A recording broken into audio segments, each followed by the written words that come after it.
Okay, hi everyone, and welcome to our first webinar for 2025 on nuclear power, an issue that will loom large in the forthcoming election.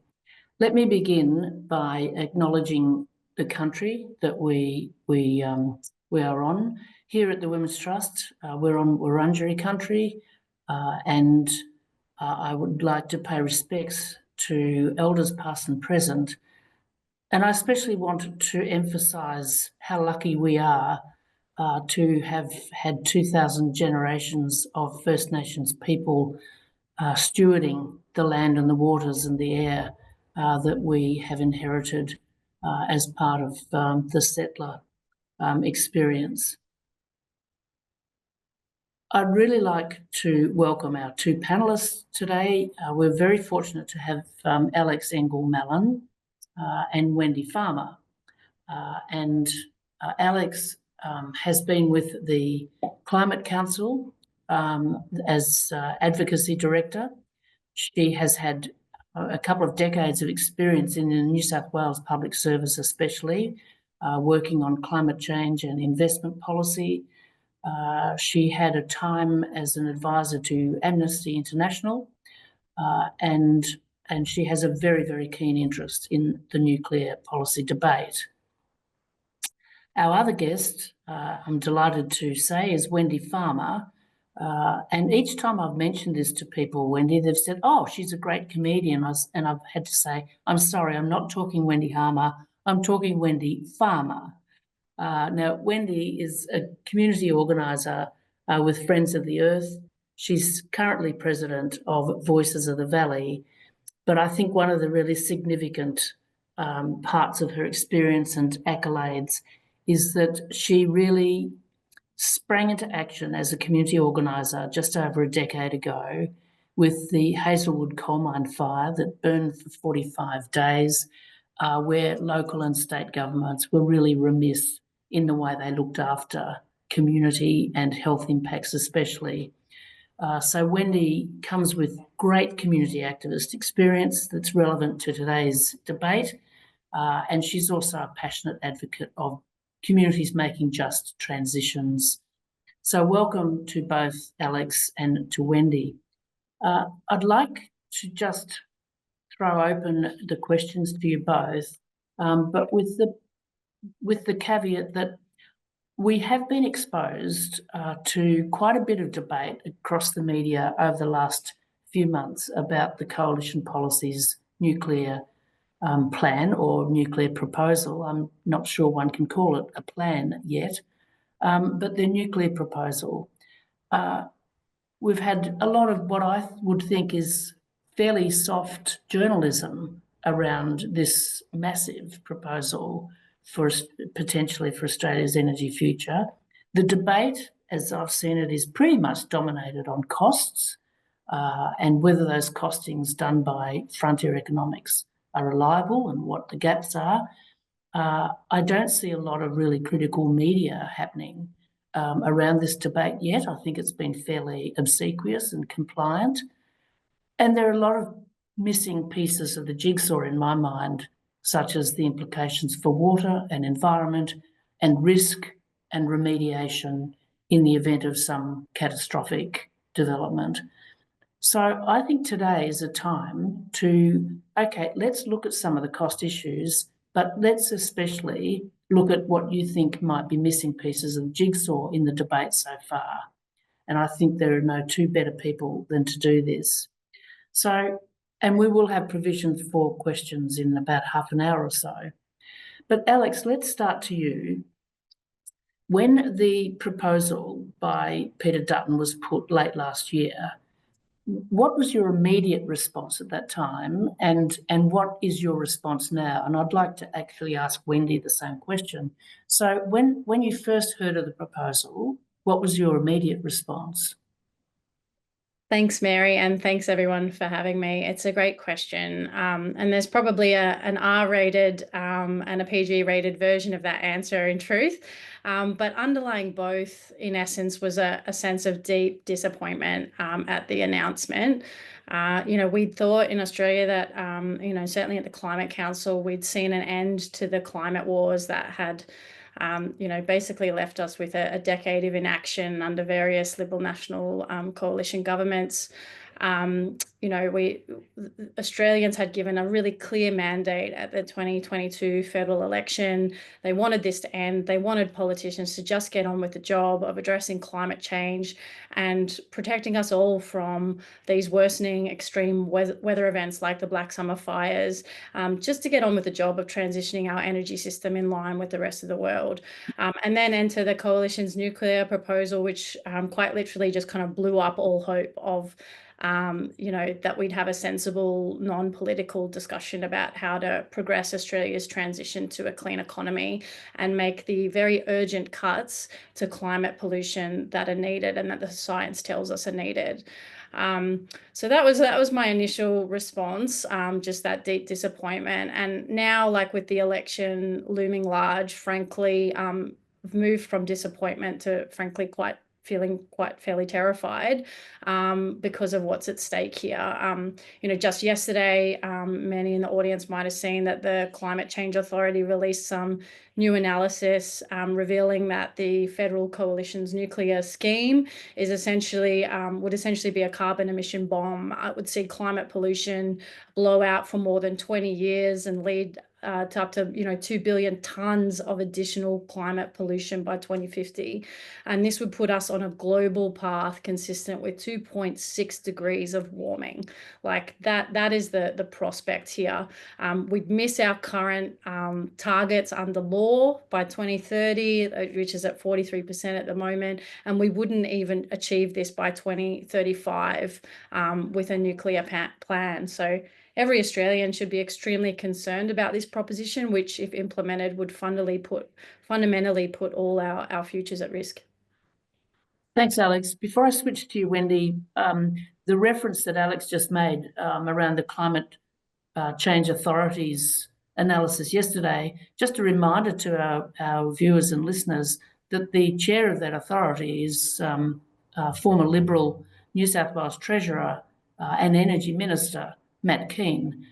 So when he talks about the nuclear proposal being a carbon bomb, there's an argument that we should be listening fairly hard to that kind of position. Wendy, over to you. When you heard the proposal late last year, what was your initial reaction and what's your take on it right now? My initial reaction, I probably can't say some of it, but I was really shocked. I was really disappointed, but I was really angry. But I always believe when you get angry that you've got to do something about anger. You don't use it for bad, you use it for good, as in Hazelwood fire. So, there were so many holes in the whole conversation when it was announced. We'd had a heads up that it was going to be announced, but I had to quickly once again learn about nuclear. I didn't know a lot about nuclear to start with. I knew some of the impacts of nuclear. I knew, small little bits. I think what really made me mad is the way that it was announced, like early in the morning. It was announced to say, this is what we're going to do. We've chosen 7 sites without community consultation, without First Nations consultation, without council consultation, without speaking to the 7 site owners and operators. And I had actually mentioned that to the media that day, and they were like, no. And I'm like, yes, I've spoken to the Loy Yang people. I know that it's not an option there. And not looking at the risks, not looking at any detail. It's a bit like us going, well, I'm going to build a house there, not looking at anything else around it. You just wouldn't do it. So it was really angry. But then as the day progressed, it was a dictator type thing. Well, if the energy company don't want us to build there, we will acquire the land. Well, if the state prohibits, we will override the states. Like it was like we will consult with the community for 2.5 years. We will talk to the people, but we're going to do it anyway, and they will have no right to veto. So by the end of the day, I was furious and knew that we had to do more. Okay, we'll come later to what you're doing, Wendy. In fact, let's come to that now, to be honest. You're right on the ground. You're in one of the sites. and we've heard your response. What's the response you think of people on the ground, your community? It's been really mixed since that announcement. You know, people have gone, great. One of the things of a coal community, and I've worked across many of the coal communities, is they need jobs. They need help. They need hope. So, of course, when an announcement like this is made, you'll have one section of the community going, great, high-paying jobs, without thinking of the other side of what happens if you have a proposal like this, the timing, and I know we'll go into that a bit later. So, you know, it's a very mixed community in that sense, but now we're seeing the political game that is being played. And that really hurts, because you get these people that listen to one side of the news, the media, and go, this is great, this is, you know, the best thing since sliced bread. But the other side go in, hang on a minute, you're going to do this to us. What about us? What if something happens? So it's a really mixed community at the moment, and we're starting to see in all the communities that fight across each other. Wendy, while I've got you there, I've read one of the first polls that I've seen, which shows a really significant gender divide at work on this question. It shows that many more men seem untroubled by the possibility of nuclear power than women. In fact, the gender divide is quite stark. Have you seen that playing out locally? Absolutely. And because it's men that will get the jobs, it's not an equal opportunity job with nuclear. Females, you know, mums have the nurturing and the protection of their children. And I mean, for this community, we can't say that something could never happen. It's a high risk industry, and we've seen a Hazelwood mine burn for 45 days and kill people.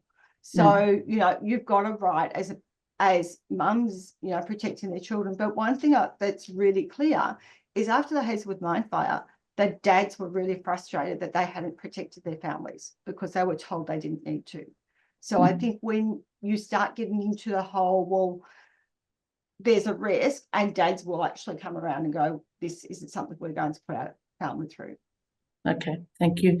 Alex, do you think, given what you said about, you know, the disruption in a way that this announcement has made and caused so far around the debate and the push towards renewables, is the introduction of this proposal a mask for another agenda, or is it a genuine attempt at introducing nuclear to the mix? Is it masking another agenda, which is a sort of anti-renewable agenda? Look, I think it's certainly true that this policy has more holes in it than Swiss cheese, and it's definitely not credible or realistic as a policy for Australia. I don't think it's necessarily intentional that it has so many holes in it, although I do think there's perhaps an unintended benefit of it, there being so many problems with this kind of policy, in that the unintended benefit has been that the coalition's messaging has been really simple. It's been really direct. It's been lacking a lot of detail. And as you mentioned, there hasn't been a huge amount of scrutiny in the press on like all the unanswered questions that still remain in this like policy or scheme. You know, and which is whereas opponents of the scheme haven't necessarily been able to get the same cut through because there's so many things wrong with it. There's different people talking about the different things that are wrong with it. And that has maybe created some confusion for people in, you know, just everyday people in the public that aren't thinking about the detail of this stuff in their busy everyday lives. So I think what is intentional though is the claim by the coalition that this plan is somehow a green credential for them. Nuclear is a zero emissions technology. So therefore we should trust that they believe, in climate change, and that they believe it's a serious issue and they have a plan to address it. I think that is very much the intention. So it's a political strategy and nothing more from the coalition. And don't take my word for it. Last month, Christopher Pyne, who's a former cabinet minister under Howard, Abbott and Turnbull governments, I believe, and Morrison. He's also a well-known Liberal Party strategist. He wrote a piece in the Sydney Morning Herald, which some in the audience might have seen, and he essentially unveiled Dutton's nuclear scheme for the political ploy that it is in that opinion piece. He said quite plainly that Dutton, Peter Dutton knows a nuclear reactor will never actually be commissioned in Australia, but that the policy serves a short-term political purpose for the Liberal and National parties in that it unites them, unites the party room on an agreed climate strategy. So on the one hand, the coalition can claim to be doing something about climate change, which he knows a majority of Australians want and support. But on the other hand, he can also slow down the rollout of renewables and ramp up Australia's use of coal and gas over the next 20 years before a nuclear reactor could ever be built logistically in Australia. So the ramping up, the longer use of coal and the ramping up of gas, do you think that's more of a true pointer to their intention? Absolutely. Yeah. Absolutely. Just in a nutshell, Alex, from the point of view of cost, what have the critics said is basically wrong with the costing that's been put forward so far, reflecting frontier economics? Yeah, look, well, I mean, I encourage listeners to look on the Climate Council website. We've got a very clear piece of very digestible analysis on the key things that are wrong and missing from the frontier economics modelling. But there's a few $100 million of things that were conveniently missed out of the costings. And so, some of those things are around like the amount it will cost to build nuclear reactors, are very ambitious costings around that. And, time and time and again in like jurisdictions around the world, the UK, the US, we've seen project costs and build projects like of reactors blow out time and time again. And these are countries that are very experienced and have long-standing nuclear industries. So the idea that Australia could somehow build these things cheaper in some cases than those jurisdictions is quite laughable.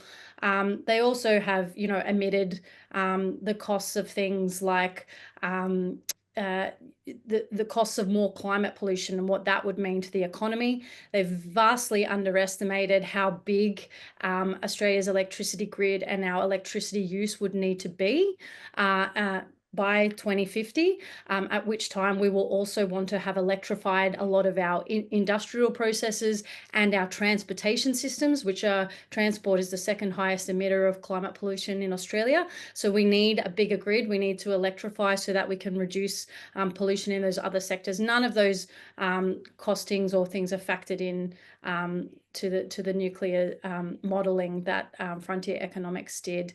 Frontier Economics also didn't talk about price of what our power bills would cost, but somehow the coalition has drawn a bow and made some assumptions around that based on the overall build cost. So they've made some very unrealistic assumptions about cost. Whereas in contrast to that, Australia's leading independent science agency, the CSIRO, has said clearly, time and time again, with very detailed modelling, that nuclear is the most expensive form of energy for Australia, and that it's essentially about double the cost of what the current renewables backed by storage pathway would take us down. So, let's trust our leading independent experts, not a report commissioned explicitly by a political party for a political purpose. And am I right in assuming that the question of who pays, they've talked about government ownership of these reactors. If that's the case, then the taxpayers paying for this for technology that is not yet commercially proven. So who pays for the nuclear plant? Is it the taxpayers ultimately? I mean, the coalition has been very clear that is their plan, that taxpayers will completely fund the building of these nuclear reactors, but not just the building of them. Let's look at the costs that exist before you build a nuclear reactor. They don't own any of these sites. They're all privately owned by energy companies and operators who all have, already stated that they have plans to use those sites for other things. So to acquire that land in the first place will require, individual negotiations with these individual companies, and anything that the government ever buys from a private company, they know they can sell at a premium. So, there's so many issues around, cost even before you start building a reactor in Australia, let alone the resources and cost and time required to change all the laws in Australia at a state and federal level that currently ban nuclear. So again, there's so many holes in it. We could talk about it all day. Okay. Let's not go down that rabbit hole, because that serves the political purpose. Yeah. Okay. Wendy, from your point of view, local community point of view, what do you think is missing in the debate that we should be alert to?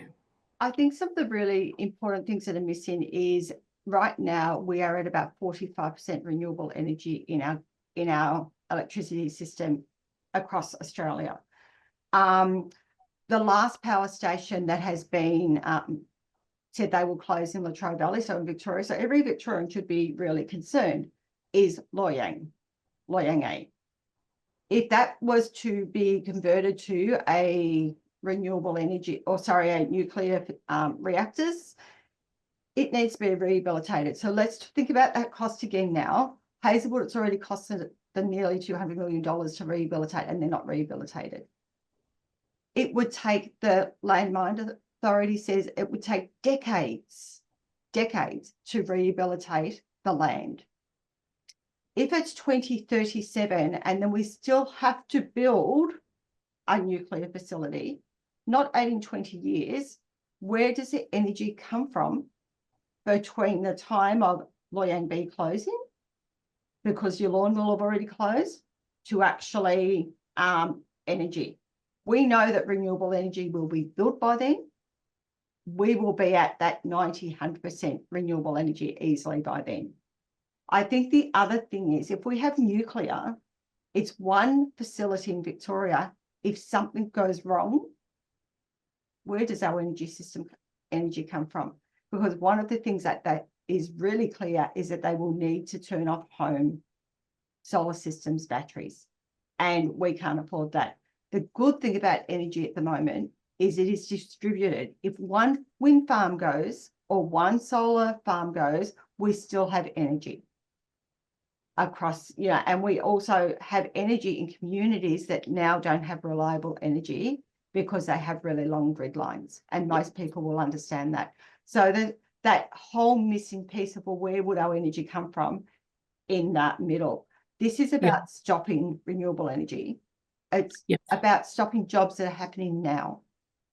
And Wendy and Alex, one of the other missing pieces of the jigsaw, I think, in this driest inhabited continent is around the water use that nuclear uses.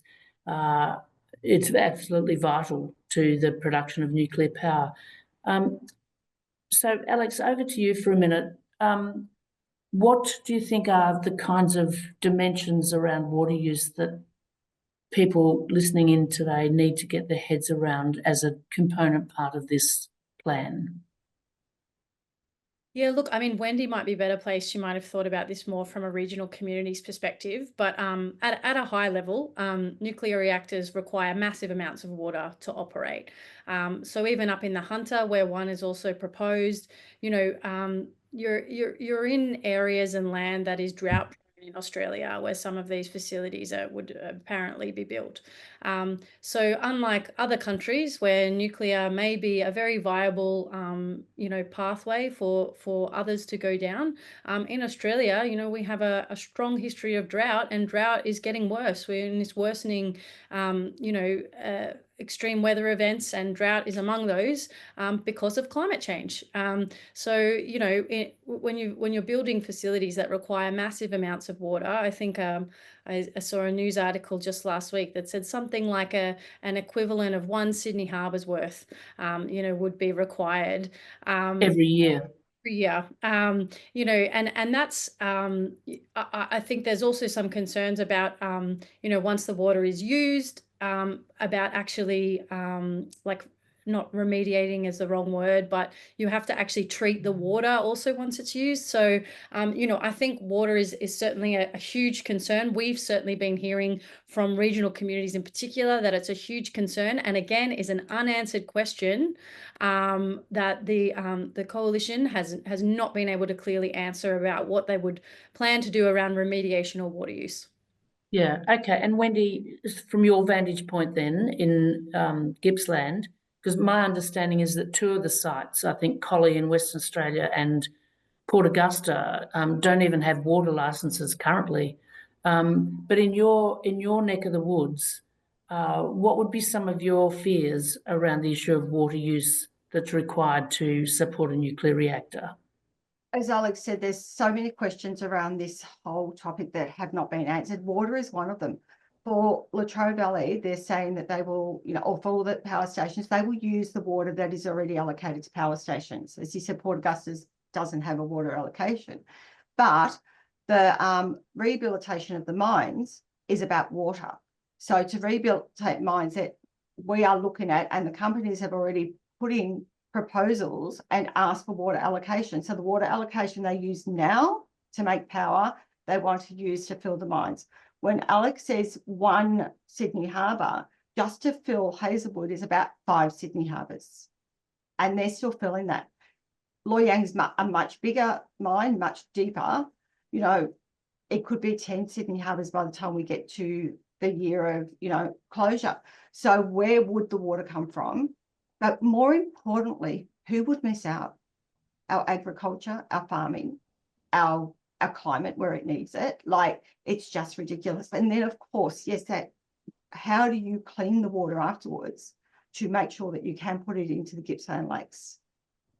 Because right now they put water into the Gippsland lakes. So we need to make sure that all those little questions are answered. But water is basically an impossibility. 30% more than we use now for power production is needed for nuclear. And that's not even if there's an incident.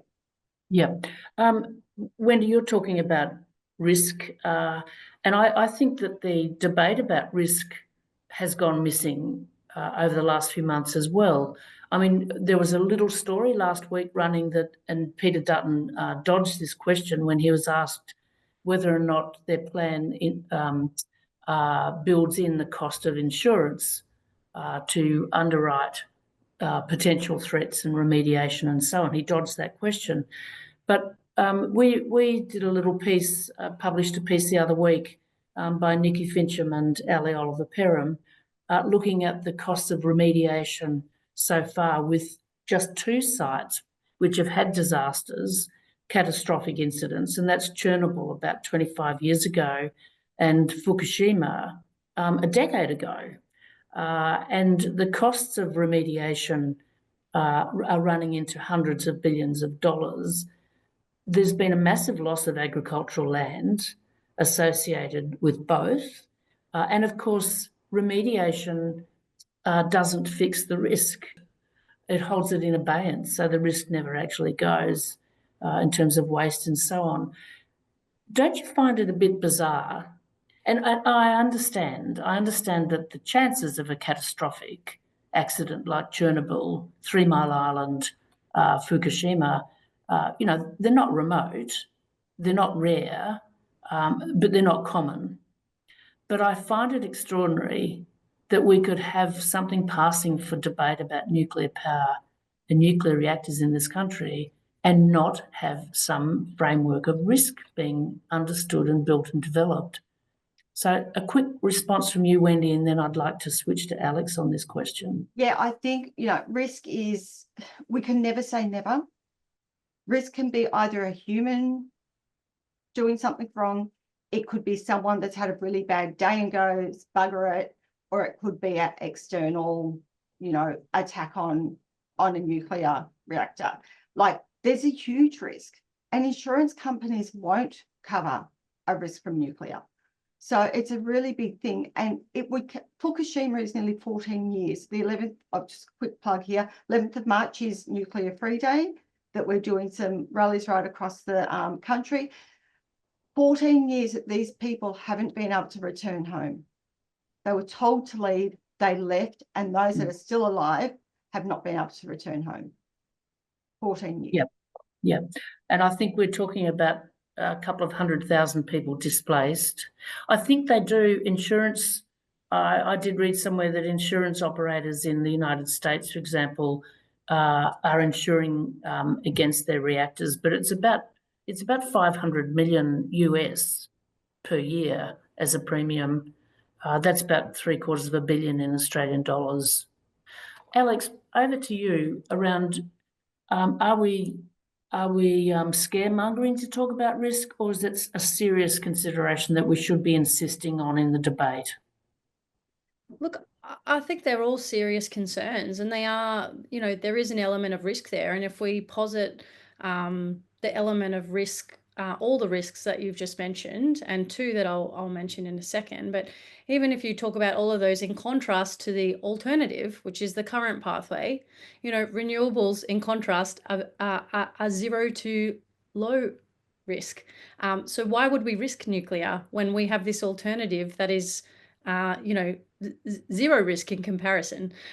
So, I posit that for people to ponder. But yes, all very valid questions, and all, based on historical experience. It's understandable that communities have these concerns, that they have environmental, there are environmental risks and concerns around uranium mining and impact. Like, those are all very valid things. But the two things that I think are most important in this scenario in terms of risks are, Australia has an energy security problem. All our coal-fired power stations are due to close by 2038 before a single watt of nuclear energy from a nuclear reactor could enter Australia's grid. So we need something to power our economy before that happens, and nuclear cannot provide that solution. So there's a fundamental energy security risk there, and the answer to that is continuing on the path and rolling out renewables and solar as quickly as possible. As Wendy mentioned, we're already 40% of the way there in our national energy market. 40% of the way there. We're well on the way. Why would we stop that now for this technology that has all these unknown risks and unanswered questions? So energy security, and then as I've touched on, and obviously the Climate Council thinks is paramount, we have a climate change problem and an emissions risk from our energy sector. So, science tells us we need to deal with that. We need to slash climate pollution from our energy system this decade. So we need an answer and a solution now in the 2020s, not in the 2040s, which is when nuclear would enter our grid and be a solution. So we need an answer now. So nuclear cannot meet either of those risks to our energy security or our climate problem. So we don't even need to discuss all these other risks, because fundamentally it can't be a solution to those two very fundamental risks to our energy security, our economy, and our natural environment, our kids' future. Thinking, before we take some questions, thinking generationally, and okay, this election in 2025 hasn't been cast as an election where we should be thinking about the generations to come. But in terms of taxpayers' funds, in terms of risk and remediation, in terms of a low-risk move to renewables, Wendy, starting with you, what kind of future are you working for in the Latrobe Valley for the next generations around energy and around health and around protecting the land? Thank you. I think it's really important that we actually look at what we do now to what impacts over the next 70, 80 years to our next generations. Health in coal communities, has really been impacted over the last 100 years from coal. And I've lost several members because of, the coal industry in my family. So I really, health has to be at the focus of everything we do. Protecting families and protecting our kids from external exposure like nuclear and radiation. There's a reason, pregnant females do not go in to have an X-ray because of the risk to not only mum, but to the child. Why we we limit X-rays. Radiation is really dangerous. For everything we do, we must look at a bigger picture. And often I find in politics, we're not looking at a bigger picture. We look at that, we're coming up to an election and we have to say something. So we actually had a pro-nuclear group here that said that they would not address climate change with nuclear for 60 years. We can't wait that long. We need to do something now, because it's not just me that is impacted. It's everybody that is impacted. It's the people that can't afford to do anything and feel that they don't have a voice, but together we can. Thanks, Wendy. Alex, can I come to you on the economic costs? And I know, you've suggested that the nuclear plan or policy proposal from the coalition might be a furphy, in that if they won power and don't do anything much about it, or push the timelines out, or they hit obstacles along the way around legislation and so on. But let's assume that if elected, they proceeded to try and implement this nuclear proposal. From a generational point of view, and leaving aside the risk to health and well-being at the moment, but from an economic cost, what kind of economic cost is being handed to the next generations? Well, it's an economic and it's an environmental cost. It's literally the protection of our natural environment. What the decisions that our leaders make this decade will determine, the future that our next generation, our young people, our kids, what kind of future they experience. Not just how much they're paying for their power bills, or how much they're paying for their insurance premiums, if they are able to get insurance, depending on where they live. But what their experience is of these worsening weather extremes and natural disasters. What kind of environment that they're living in, and that what their quality of life is. That you can couch that in economic terms, but for me, it's from our perspective, it's about how do you put a price on that for the future? How do you put a price on the, building a safer future for your kids, which is, what this is all about. In terms of let's not beat about the bush, though. Going nuclear means Aussies would pay more for less. You've got our independent science agency, CSIRO, as I mentioned. They've found that building solar and wind backed by storage is the lowest cost way to meet our energy needs, and it also meets our climate pollution reduction needs. So unlike renewables, the cost of building nuclear reactors is prohibitively high in Australia. That's just the reality. We've certainly found that the cost, if you want to actually put a dollar figure on it, the scheme as it's currently proposed would cost up to $490 billion more than what's been estimated, because it would add that 1 billion plus tons of climate pollution into our system. We're burning more coal and gas for longer while we're waiting for nuclear reactors to be built and come online. Just to again reiterate to the audience, Climate Council has used, CSIRO said it would take a minimum of 15 years to build. But, many in this audience might be familiar with Claire Savage, who's the chairwoman of our energy regulator, and a very experienced, long-standing professional, was actually a proponent of nuclear energy for Australia in the 2000s. She, as I said, very experienced regulator. She has said that even just to change all the laws and the legislative framework, it would take up to 20 to 25 years just to change the laws, let alone the build time that the CSIRO has factored in. So we're working on 15 to 20 year timeline, but we know that that's actually a vast underestimate as well. So, back to the original point of, is this a real policy? Is there any real intention to ever build nuclear reactors in Australia? Highly unlikely. This is all about slowing down our renewables transition. It's about, ramping up climate pollution in Australia over the next decades, and that will fundamentally have a cost for us, for our generations, and our kids and our future generations in Australia and globally.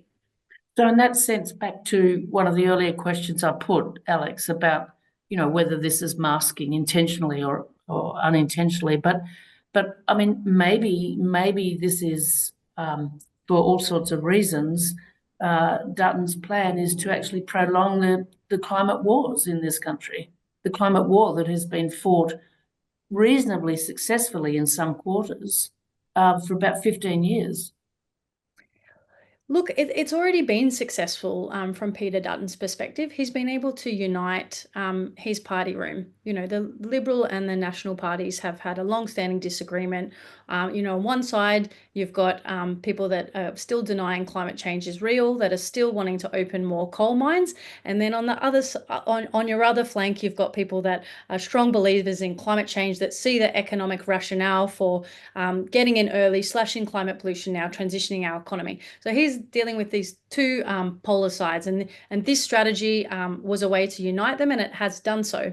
So and it also has, us here today talking about nuclear energy when we could in fact be talking about some of the very real challenges with the current rollout of renewables backed by storage. And let's not pretend there aren't any challenges. Of course there are challenges. We were 10 years delayed starting a process. We should have started, 15, 20 years ago with this, but we didn't because of the Liberal National Party's political factional war that prevented action, real action and progress from taking place. We've seen some action in the last parliamentary term of government because Australians voted for it. We now have legislated targets. We have policies in place and investment money on the table that have started that transition. And we've made progress. We're 40% of the way there in our national energy market. We're back on track. We're still nowhere near where the science tells us we need to be in terms of reducing climate pollution. Climate Council released a plan last year, Seize the Decade, that said that we could get to 75% reduction by 2030 or a net zero by 2035. We had an informed plan to get there. Now, we're not near that yet, but we're on track and we need to stay on track. And this policy is just, potentially preventing that and reversing and undermining that progress that has been made today. Okay. Can I just add to, can I just add to that? Because I think a couple of things that, what we're missing is with all of this cost, Australia can't afford nuclear as in cost-wise. And who misses out? Does our education system miss out? Does our hospitals miss out? If we were to pursue nuclear, the money has to come from somewhere. And do our roads miss out? But more importantly, those education and hospitals. So I think we really need to start considering that bigger picture. The other thing is, who is behind the politicians wanting nuclear? And I did listen to something which was very, very good about who is behind that and where the money is coming from, because we're seeing a lot of anti-renewable petitioning as well. And there's a whole web of who is behind the nuclear anti-renewable story.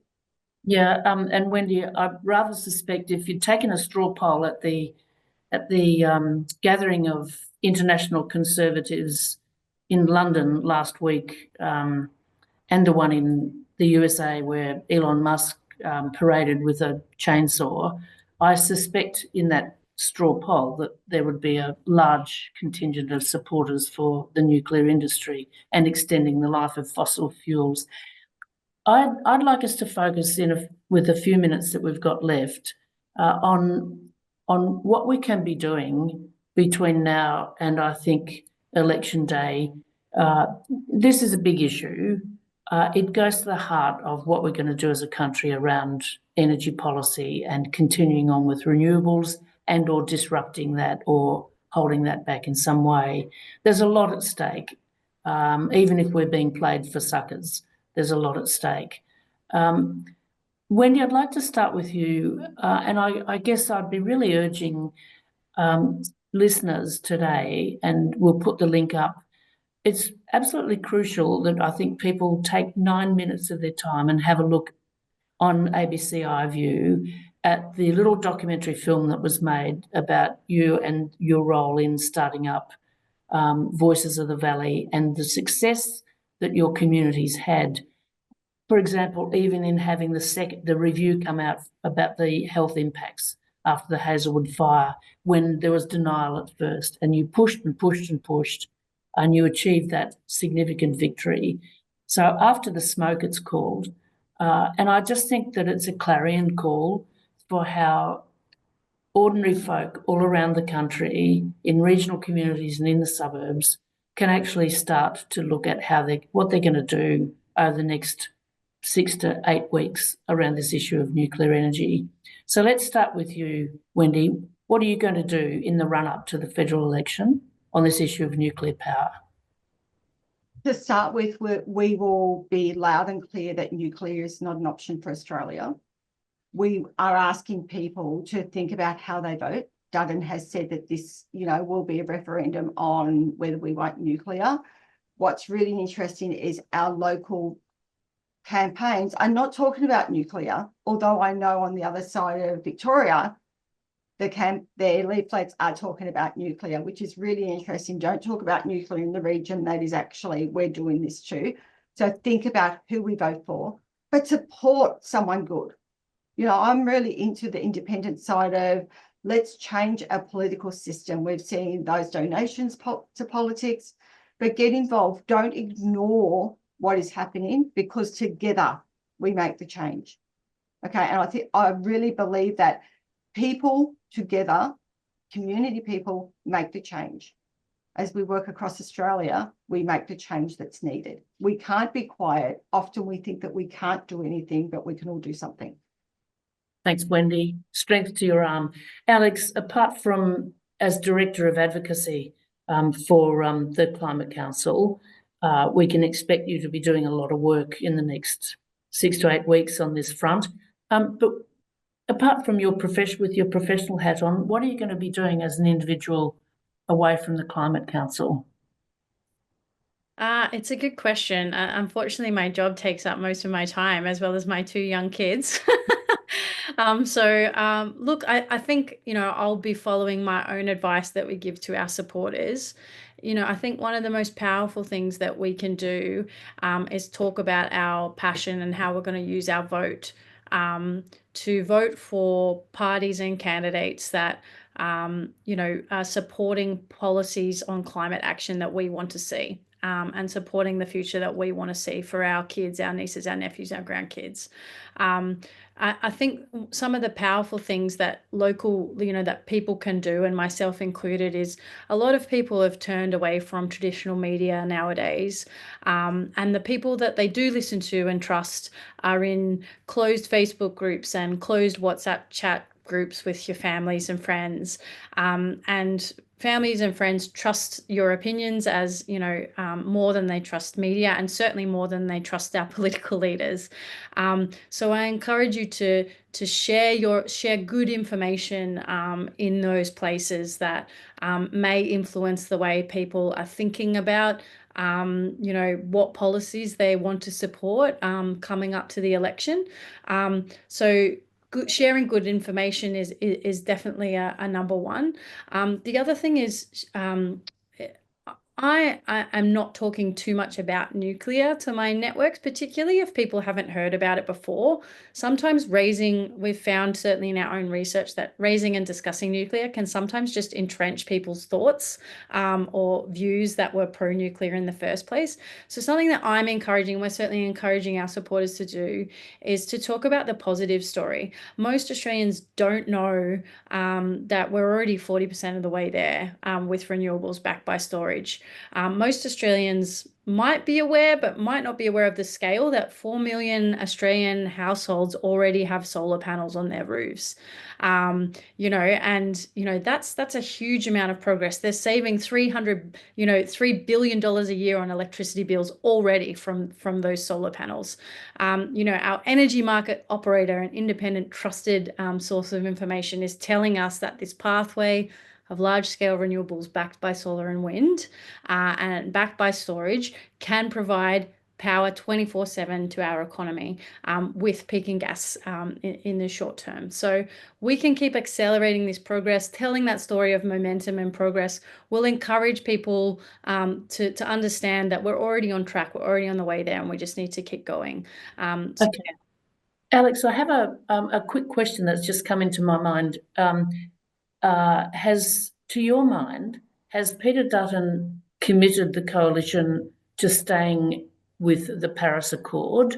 I mean, Donald Trump was one of the first executive orders he issued to withdraw from the Paris Accord.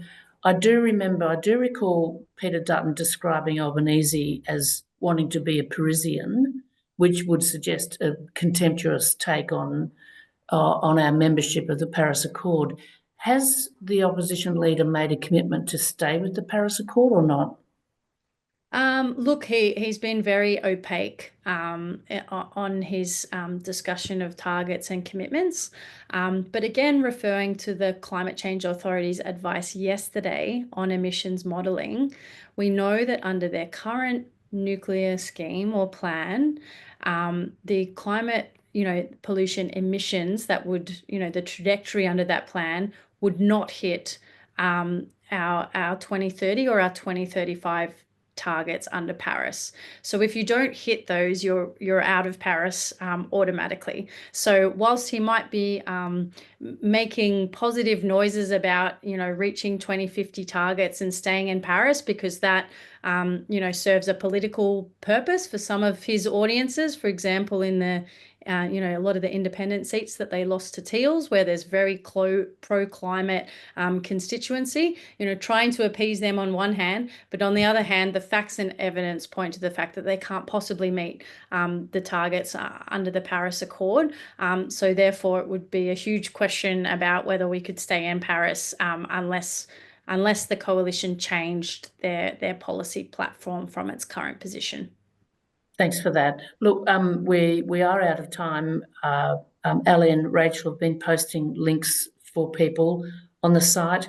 Let me just close by saying, in terms of there are a series of defining issues before us in this next election. Energy, brackets, renewables, and nuclear power is one of those defining issues. And I think, having watched that little documentary I mentioned, After the Smoke, I want to quote Wendy in that little film. She talks about wanting to work for a better future for our kids. And the way we do that is because people stood up. So that's our message. This issue of energy policy is something we need to make a stand on this as people concerned for the current generations and the ones to come. Wendy and Alex, thank you heaps for agreeing to join today's webinar, the first for the year, and strength to your bows in terms of the work you're doing, Alex, with Climate Change Council, and Wendy with your work in your local community. Two incredibly inspiring panellists, and I thank you a lot. And thanks to Ali and Rachel for doing the technical side of hosting the webinar. Stay tuned to the next ones from the Women's Trust, and travel safely and well.